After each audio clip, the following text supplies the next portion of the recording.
Wakil Menteri Perdagangan Diah Roro Esti mengapresiasi Center for Strategic and International Studies atau CSIS dalam acara peluncuran Laporan Perdagangan dan Investasi Berkelanjutan Indonesia 2025 di Jakarta. Adapun Diah Roro turut menyoroti mengenai peran krusial perdagangan dalam negeri dalam menghadapi tantangan global serta dapat mendorong pertumbuhan ekonomi nasional, khususnya pada konteks kebijakan berbasis data dan bukti di tengah gejolak geopolitik saat ini. Dirinya menegaskan terkait hubungan bilateral antara Indonesia dengan negara sahabat tidaklah sebatas soal perdagangan, namun mengenai kolaborasi di berbagai lini aspek perekonomian.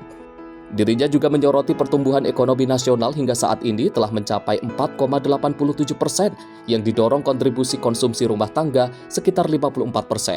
Tapi yang satu hal yang menurut saya di mana negara Indonesia juga berupaya untuk mencarikan solusi maupun jalan keluar adalah untuk memaintain bukan hanya status kita sebagai non-blok, tetapi juga hubungan kita, bagaimana kita mempererat hubungan kita dengan negara-negara sahabat kita. Direktur CSIS, Yose Rizal Damuri menerangkan gelaran ini dilakukan untuk melihat laporan perkembangan perdagangan dan investasi berkelanjutan Indonesia 2025 yang dimiliki pihaknya terhadap berbagai produk dalam negeri yang berbasis produk hijau. Hari ini kita melakukan peluncuran laporan perdagangan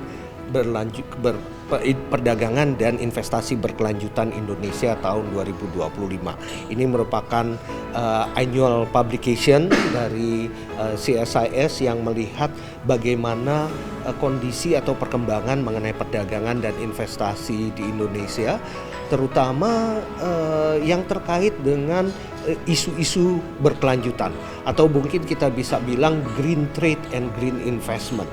Jadi fokusnya adalah bagaimana perkembangan dari perdagangan